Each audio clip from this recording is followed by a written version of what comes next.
देखिए, मैं इस बात से सहमत नहीं हूँ। जाने देना चाहिए। मैं भी जाना चाहता था, लेकिन सरकार ने रोक दिया और एडमिनिस्ट्रेशन ने कहा कि अभी लॉ एंड ऑर्डर की सिचुएशन अच्छी नहीं है। तो हम लगातार परमिशन डाल रहे हैं, जैसे परमिशन मिलेगी जाएंगे, और अगर नहीं जाएंगे तो फिर वहाँ की जानकारी कैसे मिलेगी। मगर मैं याद दिलाना चाहता हूँ, मेरे याद आ गया आपकी बात से, ऐसा सिचुएशन एक बार राजस्थान में भी हुआ। मैं जालोर जाना चाहता, जहाँ मटकी छूने पर इंद्र मेघवाल की हत्या हुई थी। मैं 5 बार गया।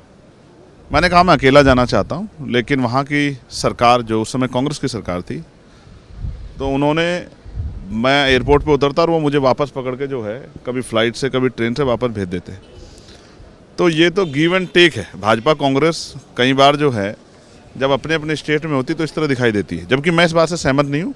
संविधान सबको अधिकार देता है और उसका पालन होना चाहिए। इस विषय में भाजपा कांग्रेस की शैली एक है, जब वो अपनी सरकारों में होता है और वो वहाँ अगर कोई कमज़ोर वर्ग का व्यक्ति किसी अन्याय पर लड़ने जाता है तो वो भी रोकने का काम करते हैं। तो उनको, मैं तो ये कहूँगा कि सभी को अपनी जो है स्टेट लीडरशिप को कहना चाहिए कि इस घोर कृत्य को ना करें, वरना एक दूसरे से सीखते हैं। रही बात संभल की, संभल की हालात अभी बहुत अच्छी नहीं है। हम लोग चिंता में हैं और लगातार पार्लियामेंट में हम लोग कोशिश कर रहे थे इस पर चर्चा हो। कोई विस्तृत चर्चा नहीं हुई। संभल पर चर्चा होनी चाहिए, संभल में लोग जान गए, उस पर चर्चा होनी चाहिए।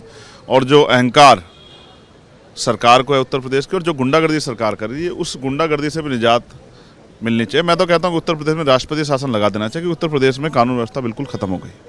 लेकिन आज ऑपोजिशन ने वॉकआउट भी किया यहाँ पर लोकसभा में। ठीक है, अब मैं फिर कहूँगा कि हमें जनता के मुद्दों को उठाना है। मुझे अवसर मिला है तो मैंने 0 हावर में सदगुरु रविदास जी महाराज, जो एक ऐसे संत हुए हैं जिनको शिरोमणि की उपाधि मिली और जिन्होंने न्यायपूर्ण और समतामूलक समाज की स्थापना के लिए संघर्ष किया, मुसीबतें झेली, उनकी जयंती को राष्ट्रीय अवकाश घोषित किया जाए, इसकी मांग उठाई है। क्योंकि प्राइम मिनिस्टर भी वहाँ जाते हैं और बनारस में एक भव्य कार्यक्रम होता है, पूरे दुनिया से लोग आते हैं। तो मैंने ये भी मांग की, सरकार जब और धार्मिक कार्यों पे बजट देती है तो इस कार्य पे बजट दे और हर स्टेट से वहाँ जाने के लिए ट्रेन अवेलेबल कराए कि उनके अनुयायी जो हैं वो वहाँ पहुँच सकें और जाके सदगुरु रविदास जी महाराज की जयंती कार्यक्रम में शामिल हो सकें, जन्मस्थली काशी पहुँच सकें।